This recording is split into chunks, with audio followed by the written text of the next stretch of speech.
un temps de pouvoir s'arrêter. On avait des passages, comme que tantôt Martin a dit, des passages qu'on a lus avec des leçons d'objets. Puis au fur et à mesure qu'on avançait dans le récit de la crucifixion, on allait porter un petit quelque chose. Et ça nous faisait vraiment méditer, ça nous replongeait personnellement un petit peu dans les événements, sauf qu'on n'avait pas une personne sur la croix, là. Mais j'imagine comment est-ce que ça devient, comment est-ce que ça a dû être très, très mouvementé lorsque la foule était là, lorsque les gens qui étaient là aussi, Jésus sur la croix, les divergences d'opinion qu'il y avait aussi parmi la foule. J'imagine que ça devait être vraiment spécial. Puis ce matin encore, dans cette journée merveilleuse qui est la Pâque, une autre chose que je trouve vraiment, vraiment formidable. On a des ennemis qui luttent contre nous autres, hein? Des ennemis dans les puissances des ténèbres. J'imagine qu'aujourd'hui, surtout aujourd'hui, parce que la Pâque est célébrée à travers le monde.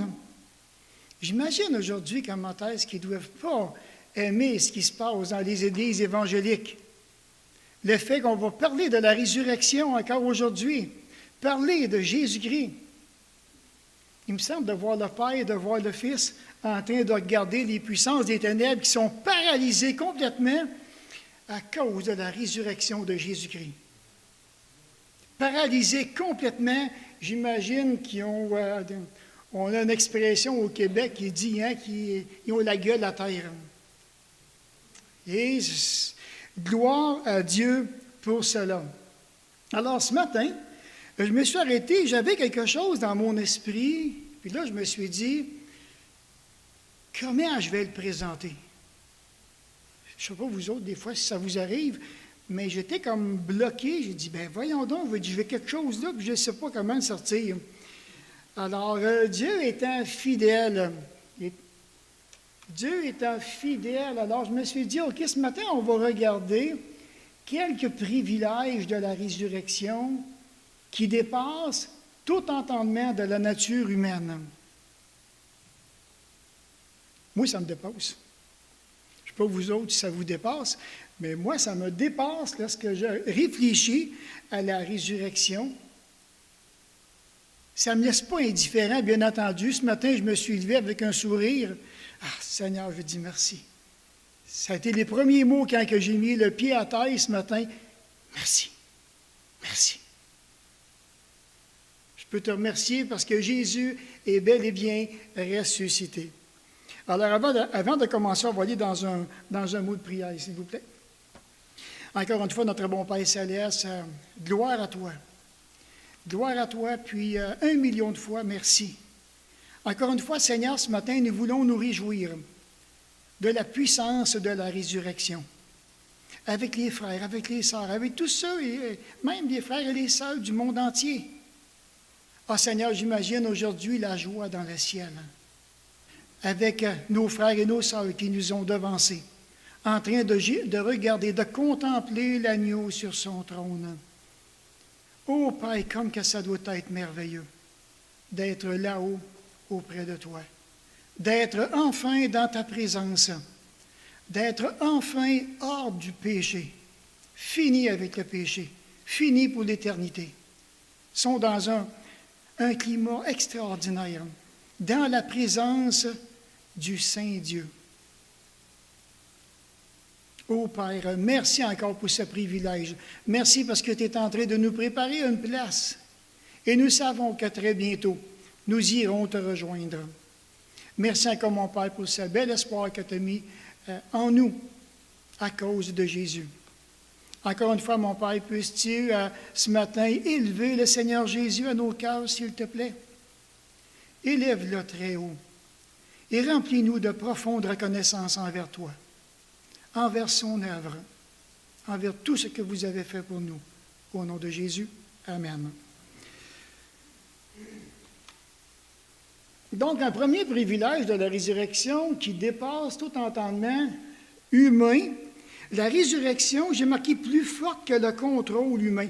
Mais hier, en relisant mes notes, j'aurais dû écrire la résurrection au-delà, est plus forte, est au-delà du contrôle humain.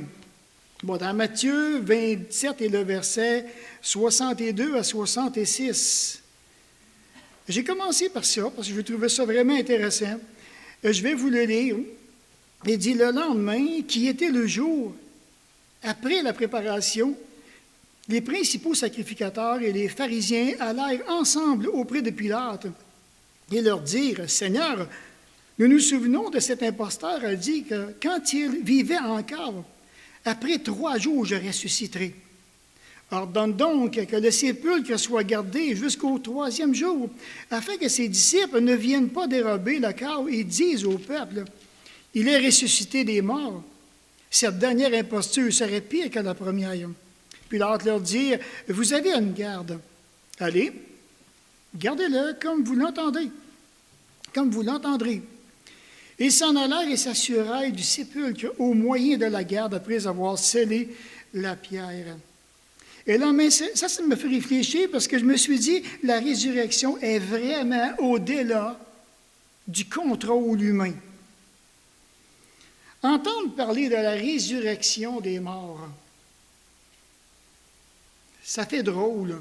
Nous, on n'a pas connu ce contexte.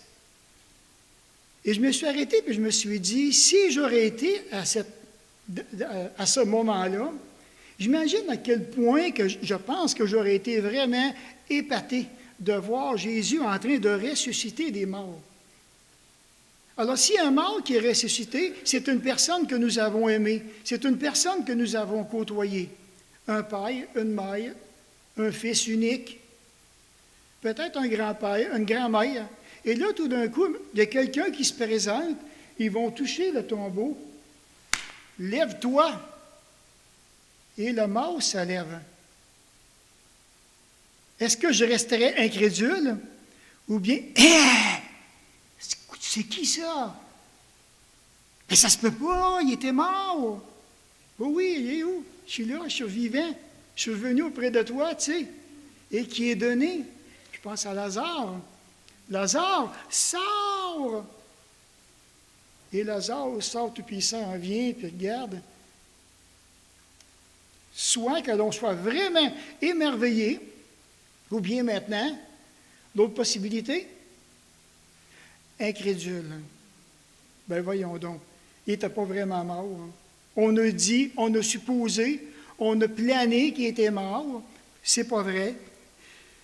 Alors, pendant que le Seigneur, maintenant, fut pour plusieurs un rocher de scandale, et que plusieurs ne savaient même plus quoi penser du Seigneur Jésus, et qu'ils avaient considéré l'opinion publique, c'est-à-dire maintenant, en écoutant qu'est-ce que le public avait dit, lorsqu'ils avaient demandé, lorsque Pilate s'était présenté devant eux, qui avait dit, « Mais qui voulez-vous que je vous relâche? Barabbas ou bien Jésus? » Il devait y avoir des indécis, des gens qui probablement qui n'ont pas entendu parler de Jésus. Et là, à un moment donné, on entend pour la première fois le nom de Jésus. Barabbas, on le connaît, c'est un meurtrier, mais l'autre, on est moins certain, puis là, j'ai un vote à faire. Et pendant ce temps-là, on est en train de regarder à Jésus, à son témoignage de vie. Qu'est-ce qu'il a fait? Conduit par l'Esprit. Tu regardes maintenant toutes les attitudes que Jésus a démontrées, qui étaient vraiment sans reproche, autorité extrêmement puissante, sa dépendance envers le Père. Un homme qui a voulu démontrer comment maintenant qu'on devrait vivre une relation personnelle avec le Père, comment on devrait vivre la vie chrétienne. Et de voir que Barabbas est là, lui, maintenant, puis qu'il y a des excitants dans la foule qui vont commencer à exciter justement la foule. Demande Barabbas, demande Barabbas, Barabbas, Barabbas, Jésus, Barabbas. Et là, maintenant, comme on connaît le verdict, Barabbas a été libéré et Jésus a été crucifié. Alors, ils avaient rejeté, au fond, l'opinion divine. Ils ont rejeté les conseils divins. Et ils sont allés de leur propre cœur. on va le crucifier. On va l'avoir. Maintenant, ils sont tous auprès de Pilate, et pendant maintenant que tous pensent à qu'est-ce qui vient de se passer. Jésus est mort. Le silence est là. La réflexion est là. On a-tu bien fait? On a-tu pris la bonne décision? Tout d'un coup que c'était le Fils de Dieu, on ne sait plus quoi penser. Et maintenant, il y avait la mémoire. La mémoire, on dit que c'est une faculté qui oublie. Mais maintenant, dans le contexte, la mémoire d'un planificateur s'éveille soudainement. Et ils étaient tous unanimes en disant « Hey, les gars! Nous nous souvenons que celui-ci a dit telle chose, qu'après 3 jours qu'il était pour ressusciter. » C'est vrai, c'est bien trop vrai. Hey, oui, il le dit, là. On est en train de se réveiller, là. Il faut se réveiller dans quelque part, là. Hey, on ne peut pas laisser ça de même. Il va falloir maintenant agir avec force. On a du contrôle, on est capable, on est fort, on peut intervenir. Et de voir maintenant que la résurrection est plus grande encore, est au-delà de la force que l'homme peut utiliser. Dans le verset 63-64. Ah, Seigneur, nous nous souvenons que cet imposteur a dit quand il vivait encore, « Après 3 jours, je ressusciterai. » Ordonne donc maintenant que le sépulcre soit gardé jusqu'au 3e jour, afin que ses disciples ne viennent pas dérober, et dire au peuple, « Il est ressuscité des morts. » Cette dernière imposture serait pire que la première. On est en train de planifier. Tout d'un coup que ses disciples viennent, tout d'un coup qu'ils prennent, puis qu'ils vont maintenant répandre toutes sortes de choses. Donc, ils se réjouissent de leur première grande victoire. Il est mort. Enfin, on s'en est débarrassé. On n'aurait plus cet imposteur-là dans nos jambes. Vraiment spécial. C'est vraiment spécial. Jésus est bel et bien mort. Mais c'est intéressant de voir comment est-ce que la mort de quelqu'un les trouble. Avez-vous pensé à ça? Ça les trouble. Même, ils sont incertains, puisqu'ils vont agir. Ils sont incertains. On ne sait plus maintenant quoi faire. On est rempli de doutes, tout d'un coup. Hey, on sera-tu mal pris? Mais la force romaine est forte. On a vraiment des bons bonhommes. On va mettre nos gardiers plus forts. On va tenir les disciples de Jésus là, loin du tombeau pour se rassurer que les disciples ne viendront pas le chercher, puis aller répandre toutes sortes de calomnies. Ils ne sont pas conscients, ils sont en train de lutter contre Dieu, en train de lutter contre le plan divin. Pendant le temps que le Père a tout planifié, il reste bien calme devant tout ça. Il est en train d'y regarder faire. Il y a une belle surprise qui s'en vient. À partir de là, la résurrection est au-delà de toute ressource humaine. Toute ressource humaine. Verset 66, ils s'en allèrent et s'assurèrent du sépulcre au moyen de la garde, après avoir scellé la pierre. Ce matin, il y a des petits passages qui ont été partagés par Martin, par d'autres personnes dans la prière. Je trouvais ça cute, il dit, c'est vrai. J'ai dit, on s'en va tous dans la même direction. C'est vraiment agréable. Mais on voit quand même une unité de force, une détermination qui est vraiment remarquable dans le passage. Et de voir qu'ils vont prendre toutes les précautions nécessaires pour mettre en sûreté. Ah, et là, c'est du sérieux. C'était peut-être la première fois qu'ils déployaient une garde pour garder un mort. Probablement la première fois. Mais lui, il est spécial, là, celui qui est mort, là. Il est vraiment spécial, il est vraiment différent de tous les gens qu'on a rencontrés. Et de voir maintenant qu'ils vont tout faire pour protéger le lieu, pour mettre à l'abri du danger ou bien de mettre à l'abri d'un scandale. Imaginez tous les efforts qui sont en train de déployer pour démontrer vraiment qu'on a des hommes qui sont capables, puis ils vont prendre soin du tombeau, puis ils vont veiller sur lui. Ces gens sont remplis d'une très grande assurance, de confiance en eux-mêmes. Ces gens-là se croient infaillibles. Ils ont confiance dans leur armée. Ils ont confiance dans leur force, les uns envers les autres. Et non seulement ça, mais le cœur étant ce qu'il est, ils sont imbus d'eux-mêmes. Ils cherchent les solutions dans leur propre cœur. Des résolutions dans leur propre cœur. On va regarder ce que nous pouvons faire vis-à-vis de tout ça. On est fiers de nous. On est vraiment fiers. Puis impossible que le mort puisse ressortir. Ils ont pris la pierre, ils l'ont scellée, et de voir que là, maintenant, tout va rester là, puis on va attendre 3 jours. On va veiller, jour et nuit, puis on va éloigner tout le monde pour pas qu'il y ait personne qui s'approche du tombeau. Je reviens tantôt. Il y a un deuxième privilège que j'ai trouvé au niveau de la résurrection qui dépasse tout entendement. La résurrection procure la joie de vivre. Je ne sais pas ce matin encore si vous vous êtes levés, si vous êtes même des chrétiens qui êtes heureux, si vous êtes joyeux. Je ne sais pas si vous êtes des chrétiens qui sont vraiment joyeux, si vous êtes dans la joie, si vous goûtez vraiment la joie de vivre et que vous apprenez, que vous appréciez comment est-ce que tous les bons petits moments qui peuvent se passer dans une journée, si vous les appréciez vraiment du fond du cœur. Ah, le psaume 16, il dit « Il y a d'abondantes joies devant ta face et des délices éternels à ta droite. » Il y a d'abondantes joies devant la face de Dieu. Et c'est tout en relation avec le Seigneur Jésus. Des délices éternels à ta droite.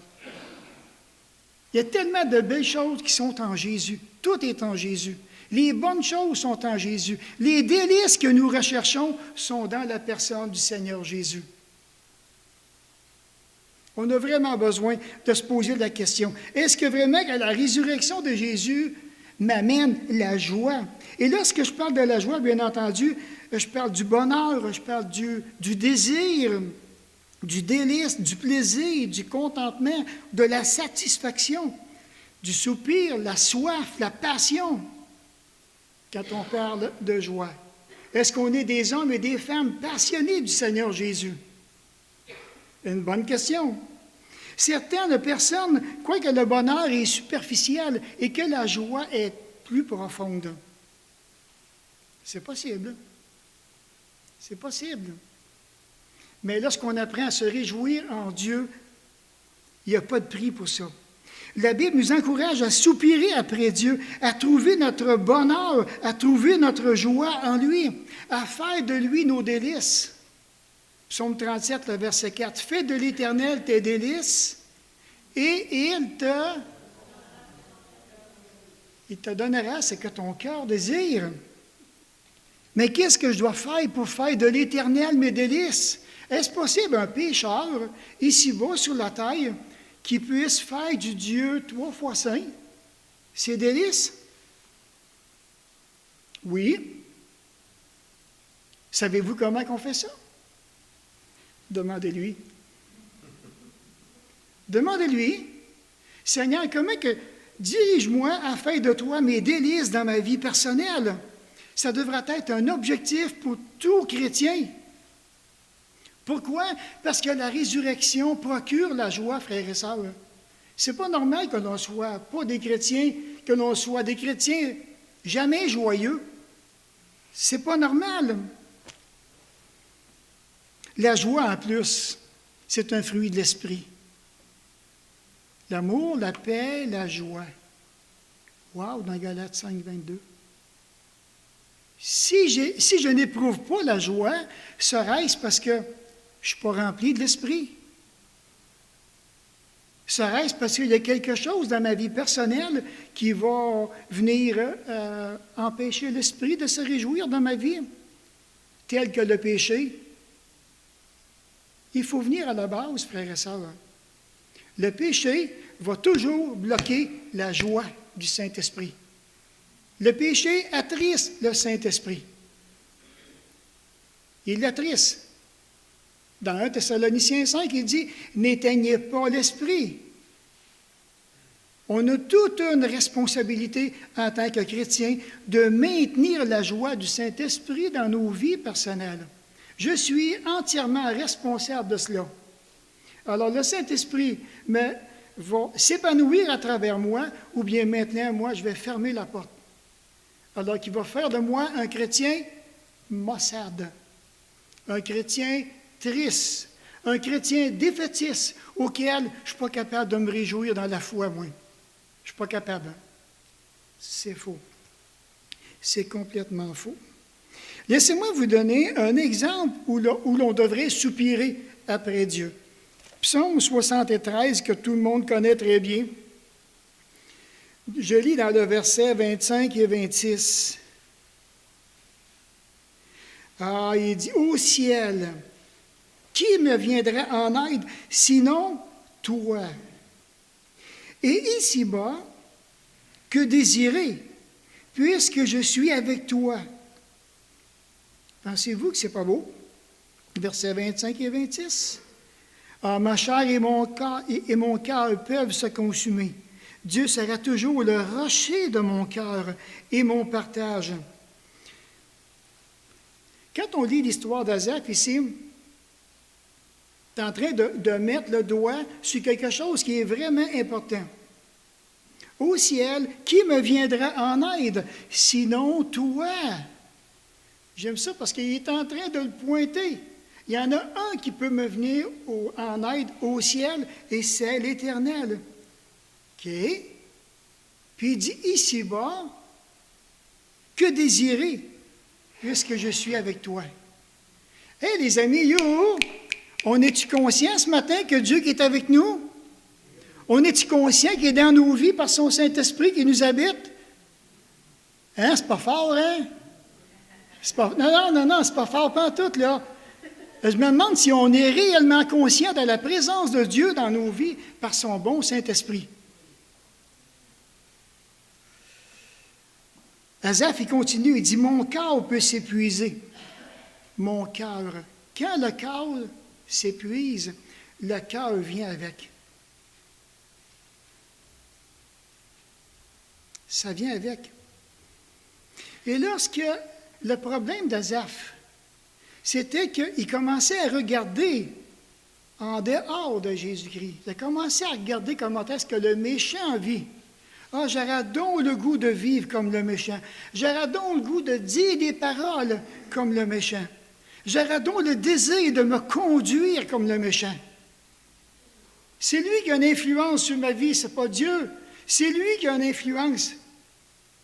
Et je voudrais donc, j'aurais le goût. Ça me tente tellement. Et là, il arrive presque à la limite de tomber. Ou bien le monde encore vivre comme le monde. Combien de chrétiens veulent vivre comme le monde? Ah, si j'aimerais ça, me laisser plonger dans la convoitise. Je regarde le monde, comment est-ce qu'il va. Ah, que le monde a donc de l'air heureux. Moi, je suis pitoyable ici, Seigneur, avec toi. Qu'est-ce que je fais? Je regrette quasiment de t'avoir dans ma vie. Ça n'a pas de bon sens. Tellement que je vois les autres qui ont de l'air heureux autour de moi. Mon cœur s'épuise. Le cœur s'épuise. Asaph ne sait plus quoi faire.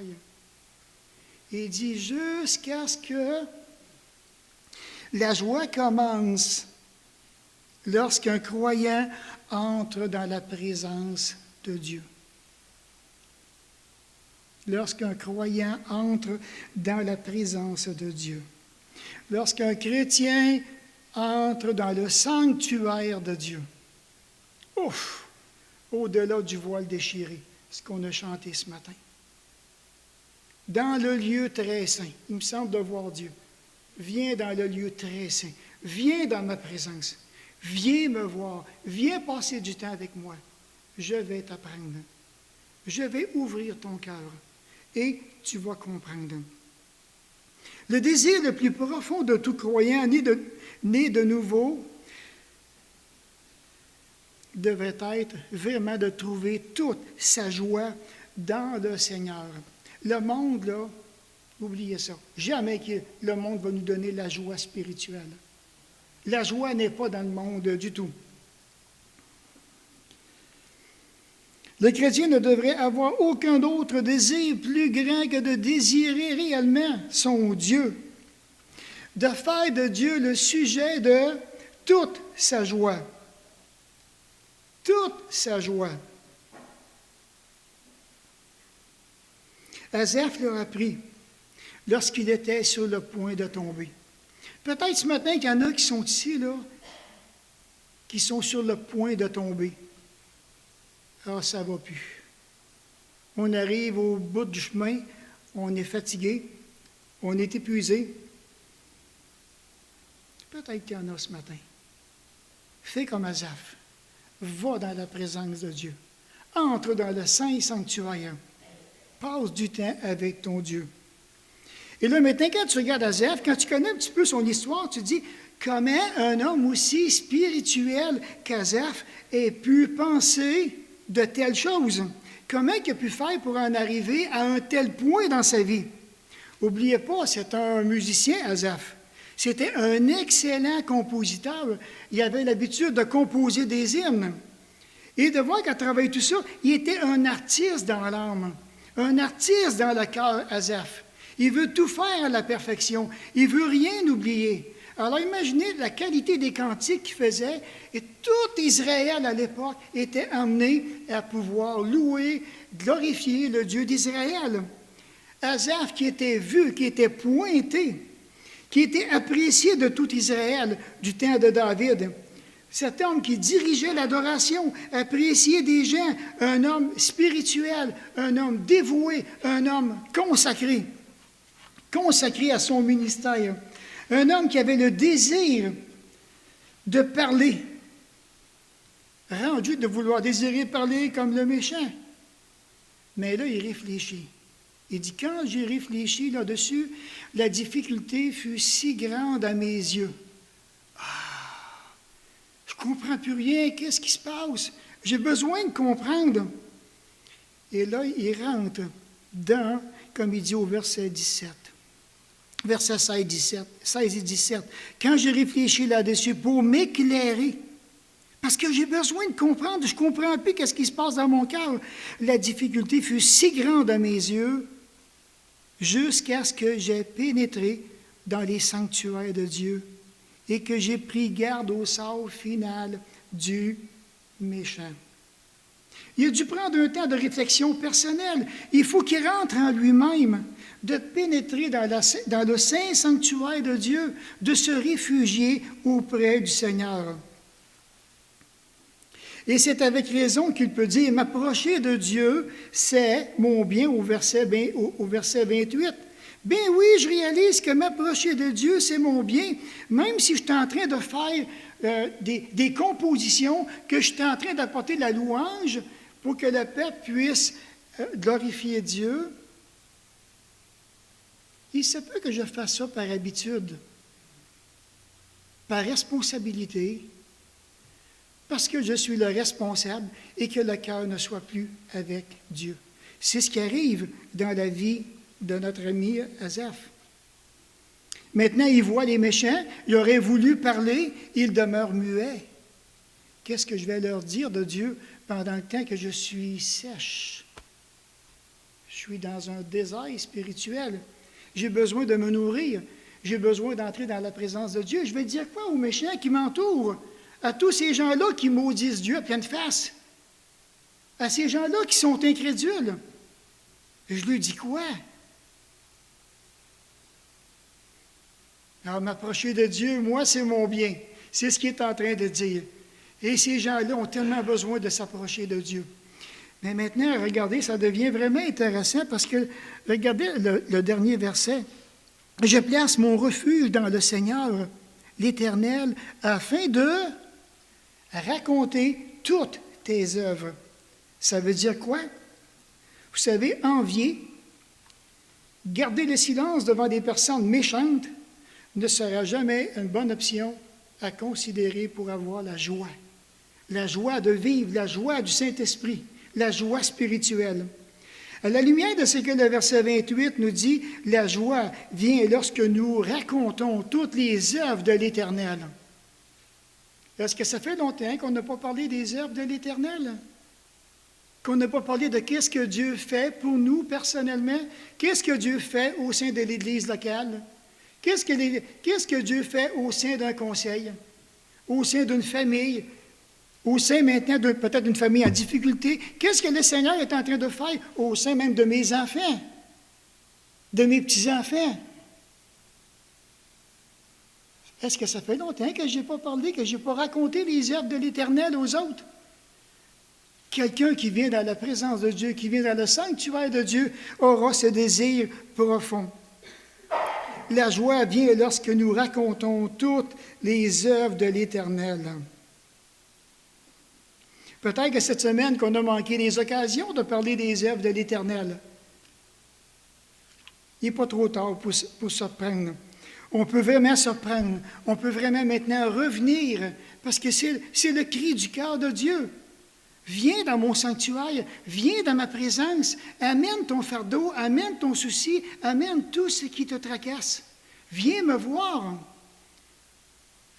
Mais Dieu nous laisse entièrement libres. Puis à cause de la résurrection de Jésus-Christ, nous devrions être à genoux dans le sanctuaire de Dieu, en train de vivre ce beau face-à-face avec lui, ce beau cœur à cœur avec le Père céleste. On devrait être en train de le faire. La résurrection est témoin de tous ceux qui périssent.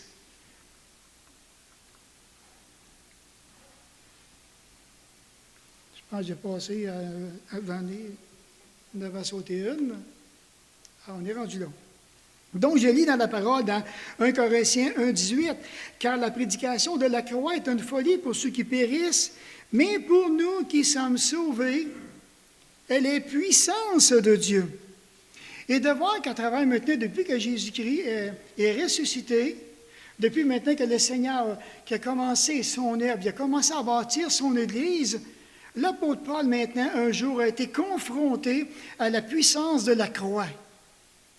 Le jour où il a été confronté à la puissance de la croix, cela a changé complètement sa vie. Complètement sa vie. Et de voir qu'à travers tout ça, Paul n'avait qu'un seul désir, tout en exerçant son ministère, en construisant des églises, la prédication de la croix. N'oubliez pas, frères et sœurs, la prédication de la croix. Ben oui, mais pourquoi, Paul? Il y a trop de monde qui périt. Il y a trop de monde qui ne veulent rien savoir de la croix. Ah, mais il dit pour nous qui sommes sauvés, elle est puissance de Dieu. Ce matin, je ne sais pas combien de gens parmi nous qui ont la conviction personnelle d'être sauvés. Hey, c'est du sérieux, là. C'est vraiment, vraiment, vraiment du sérieux. Il y a l'éternité qui est en face de nous tous. Alors, tu vas passer l'éternité avec Dieu dans le ciel. Si vraiment que tu as la conviction que tu es sauvé, pas dire « je pense que je suis sauvé », avoir une conviction profonde, sinon tu es perdu pour l'éternité, puis tu vas aller aux souffrances éternelles. Puis tu t'en sortiras plus jamais. Jamais, jamais, jamais. C'est du sérieux lorsqu'on regarde la résurrection qui est témoin de ceux qui périssent. C'est très sérieux. C'est pour ça que ce matin, s'il y en a qui sont ici, qui n'ont pas cette conviction-là, s'il vous plaît, venez nous rencontrer, qu'on vous partage le salut, et vous serez encouragés, vous aussi, à croire à la prédication de la croix. Il y a 5 beaux petits mots que j'ai mis en jaune. « Folie pour ceux qui périssent. Pour nous qui sommes sauvés. Puissance de Dieu. » Lorsque l'homme essaie par tous les moyens d'élever sa sagesse personnelle, il essaie vainement de rabaisser la sagesse de Dieu. Pensez à Pilate, pensez à son équipe. Qu'est-ce qu'il est en train de faire? On va abaisser la sagesse de Dieu. On va mettre ça à terre, on va mettre maintenant notre propre sagesse. Pour la raison que la sagesse de Dieu, vue du côté humain, Dieu, il dit lui-même, c'est de la folie. Et combien d'hommes, Je me rappelle d'avoir rencontré quelqu'un à un moment donné, ça ne fait pas tellement longtemps, je lui parle du salut, puis il me disait lui-même, « Michel, c'est absurde ce que Dieu a fait. » Eh oui, tu as raison. Sais-tu pourquoi que c'est absurde? Parce que tu péris. Hop! J'ai trouvé ça un petit peu moins drôle. Tu péris, c'est pour ça que c'est absurde à tes yeux, à toi, à ton cœur, à toi, à ton sens, à toi. C'est ridicule. Mais Dieu, il dit dans la parole, la prédication de la croix, c'est une folie pour ceux qui périssent. Alors imaginez la sagesse, une folie, la prédication de la croix, une folie, la résurrection, une folie au cœur de l'homme. Voyons donc, tu crées ça, toi, la résurrection? Hey, moi, je n'étais pas là. Si tu penses que je m'en vais créer ça, la résurrection, on l'entend. Je comprends que tu ne crées pas ça, mon ami. Tu péris. Tu t'en vas sur le diable, c'est là que tu vas. Non, mais il faut se dire les vraies choses, c'est là qu'il s'en va. Tu t'en vas dans le chemin de l'éternité, des souffrances éternelles. C'est quelque chose. Alors là, ça a un non-sens complet pour les incrédules qui ont confiance en leur propre sagesse, c'est-à-dire ceux qui périssent. La prédication de la croix désigne toute la beauté de l'Évangile, tout le beau plan que Dieu avait préparé depuis l'éternité passée. La prédication de la croix, au fond, c'est le chef-d'œuvre de Dieu.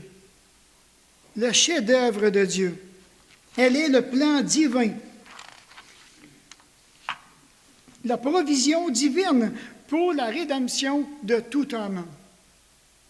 C'est spécial de voir qu'à la croix, Jésus a tout payé. Il a tout payé. Il a payé la dette de mon péché à la croix. Il a payé la dette du péché de l'humanité à la croix.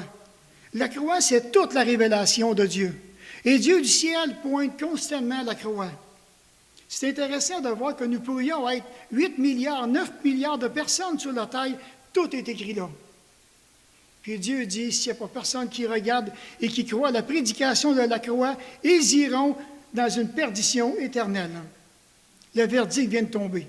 Pouf! Non négociable. C'est du sérieux. C'est vraiment du sérieux.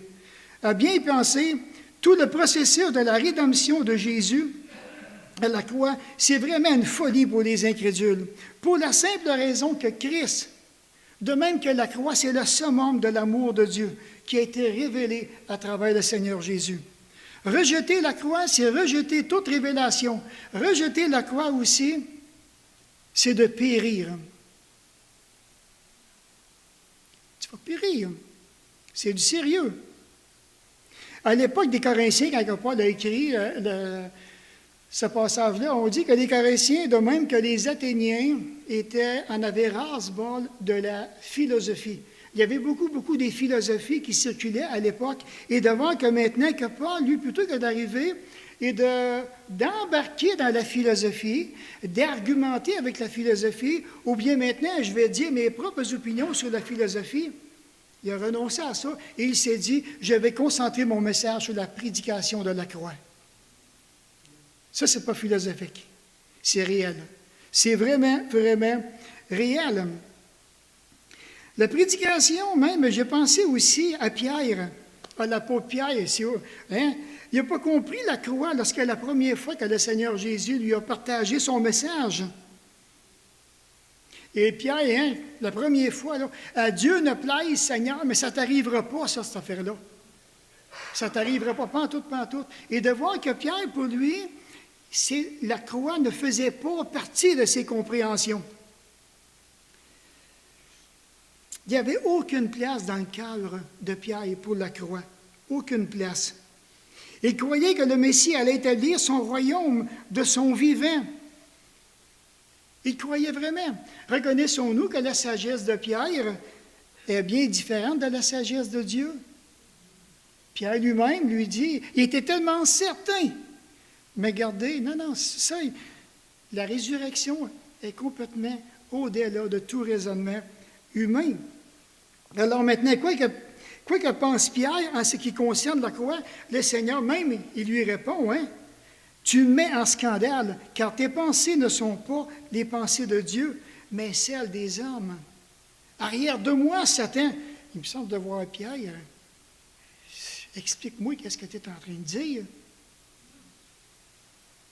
C'est quelque chose.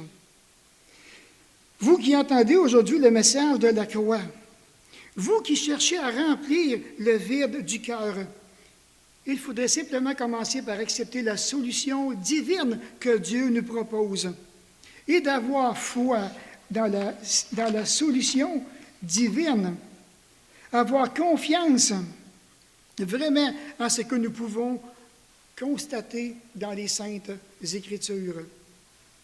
Il est dit aussi que plusieurs années, Pierre a écrit dans sa première lettre aux frères et aux sœurs dispersés, et il dit lui-même, lui, et j'aime ça parce qu'il pointe le Seigneur Jésus, Jésus a porté lui-même nos péchés en son corps sur le bois, parle de la croix, afin que, mort au péché, nous vivions pour la justice, lui par qui les meurtrissures duquel vous avez été guéris. On parle des blessures, on parle des bleus, des contusions que vous avez eues, qui a été guéries. Alors, bien entendu que Pierre, et quand je me suis arrêté à ça, je me suis dit, Pierre était très loin de se douter probablement de toutes les souffrances du Seigneur Jésus, de tout ce que Jésus allait vivre à la croix. Et là, je me suis dit, certainement que Pierre a oublié quelque chose. Il a oublié un petit détail. Savez-vous quel petit détail qu'il aurait pu oublier? C'est celui-là ici. Ah, les merveilleux passages. Qu'est-ce qui avait été prophétisé du temps d'Ésaïe concernant le Messie?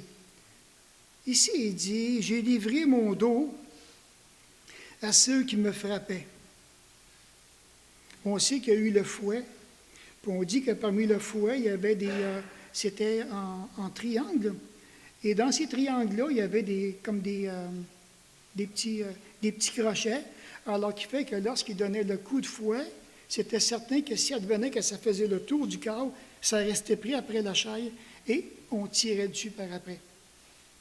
Mais j'ai livré mon dos à ceux qui me frappaient, mes joues à ceux qui m'arrachaient la barbe. Quelque chose, là. Je n'ai pas dérobé mon visage aux outrages et aux crachats. Avez-vous déjà eu un crachat au visage?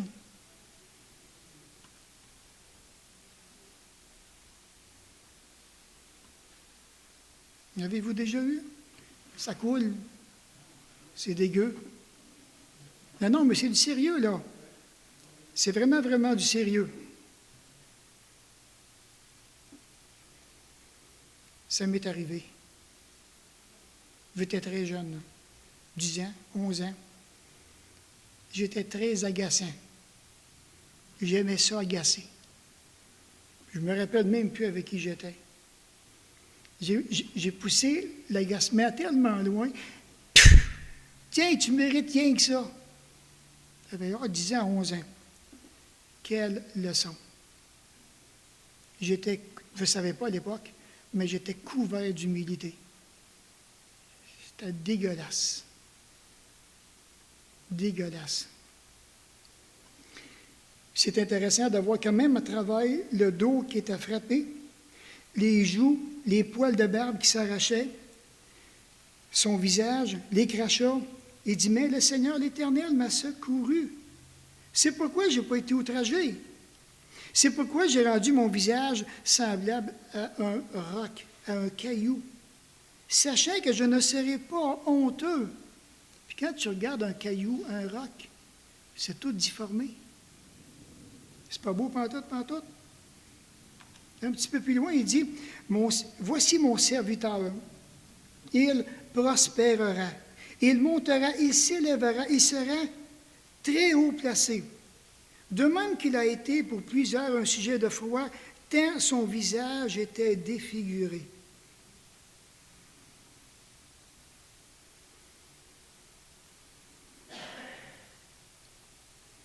Tant son aspect différait de celui des fils de l'homme. De même, il sera pour beaucoup de peuples un sujet de joie. Il s'est élevé comme une faible plante, comme un rejeton qui sort d'une terre desséchée. Il n'avait ni beauté, ni éclat pour attirer nos regards, et son aspect n'avait rien pour nous plaire.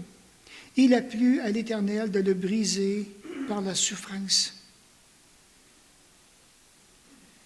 Voyez-vous le décor? C'est tout dans le contexte de la crucifixion.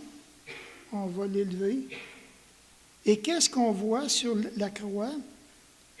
Un homme qui s'élève comme une faible plante, comme un rejeton qui sort d'une taille desséchée.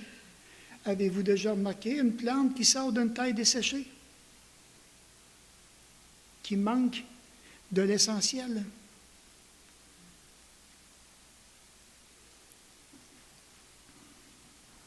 Quelle humilité!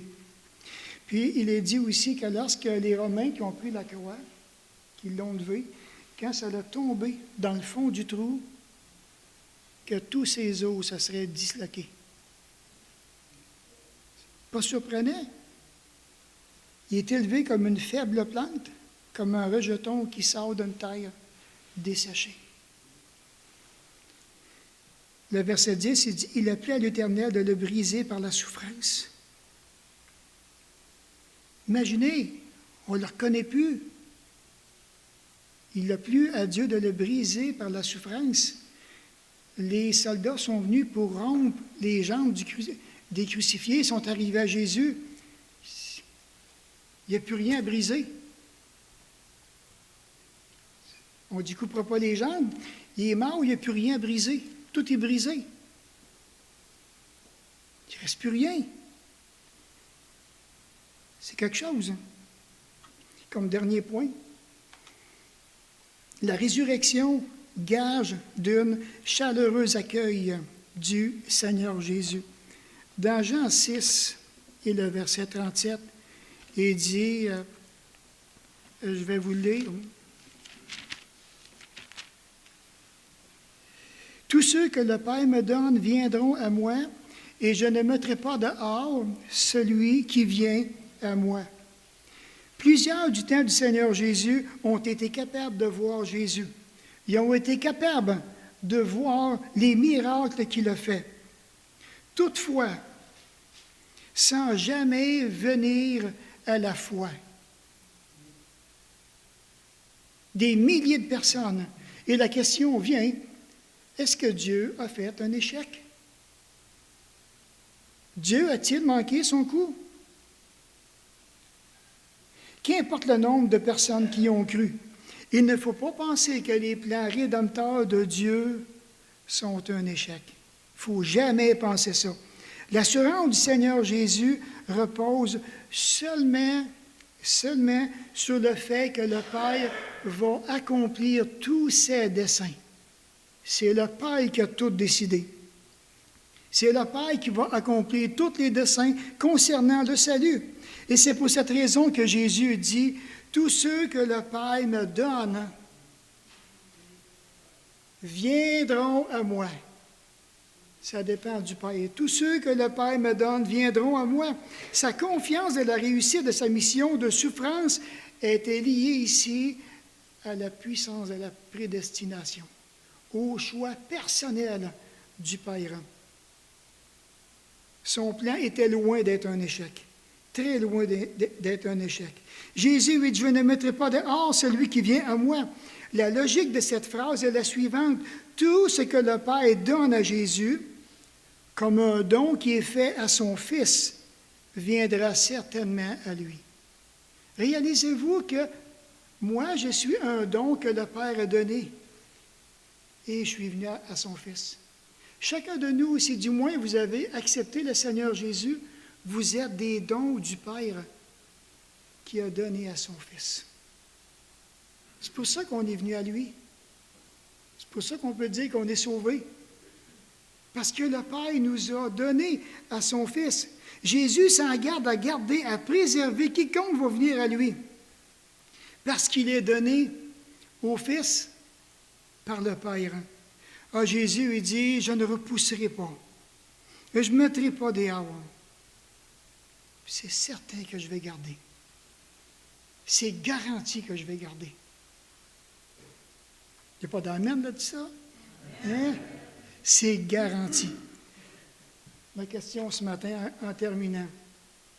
Y a-t-il quelqu'un dans cette salle ce matin qui aimerait donner son cœur au Seigneur Jésus? C'est du sérieux. Vous avez entendu le message ce matin de la résurrection. Peut-être vous n'avez jamais été confronté à prendre une telle décision. Certainement qu'il y en a qui l'ont fait, je sais. Mais réexamine encore. Tout d'un coup que tu dirais, je n'ai pas cette conviction-là dans mon cœur personnel.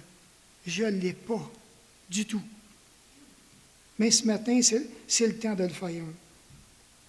C'est vraiment le temps de le faire. Jésus qui peut pardonner tout péché. Il veut pardonner tous tes péchés. Est-ce que tu aimerais donner ton cœur au Seigneur Jésus ce matin? Je vais vous encourager à fermer les yeux quelques minutes, s'il vous plaît, et que vous puissiez réfléchir à cette question. Peut-être qu'il y a des gens dans cette salle qui n'ont pas donné le cœur au Seigneur Jésus. Et j'aimerais encourager les frères et les sœurs à intercéder en ces mêmes moments. Et parce que je ne veux pas prendre de chance, tout d'un coup, qu'il y a quelqu'un qui a vu, c'est une personne même qui n'a pas donné son cœur au Seigneur Jésus. J'aimerais vraiment ce matin vous encourager à réfléchir profondément, à examiner attentivement et à vous exposer devant la croix. Et posez-vous la question si vous avez la conviction personnelle de votre salut. Si vous devriez décéder aujourd'hui, avez-vous la conviction personnelle que vous passeriez l'éternité avec le Seigneur? Sinon, si vous n'avez pas cette conviction-là, vous la passerez éternellement aux enfers éternels, dans la souffrance éternelle, la perdition éternelle. Alors peut-être s'il y en a qui ne savent pas comment on peut prendre cette décision-là, reconnais simplement que tu as péché. Tu as péché sous le regard de Dieu. Qu'importe le péché, la parole nous dit que lorsque tu sais qu'une chose est bien et que tu fais mal, tu as commis un péché. As-tu vraiment l'assurance que tu as été pardonné pour ce péché-là? Tu es vraiment convaincu? Alors maintenant, pourquoi tu ne demanderais pas au Seigneur qu'il puisse te pardonner? Tu peux faire ça dans ton cœur personnel. Demande-lui, Seigneur, pardonne-moi. Peut-être que tu as une lutte dans tes pensées. Tu es encouragé à croire à la prédication de la croix. Et dis-lui à Dieu que tu aimerais vraiment qu'il puisse, que tu veux accepter le message de la croix, que tu le reçois avec foi. Manifeste-lui combien tu aimerais qu'il puisse être ton sauveur personnel. Il est venu pour sauver le monde. Est-ce que tu as la conviction d'être sauvé, d'être racheté, d'être délivré de l'éternité de souffrance? Demande-lui simplement dans ton cœur, Seigneur, veux-tu me pardonner? Et je t'ouvre la porte de mon cœur. As-tu une place pour Jésus dans ton cœur? As-tu une place pour la croix de Jésus dans ton cœur? Demande-lui qu'il prenne la place de ton cœur, qu'il prenne même toute la place. Demande-lui qu'il te donne la vie éternelle. C'est son cadeau qu'il veut te faire. Demande-lui simplement dans tes mots à toi.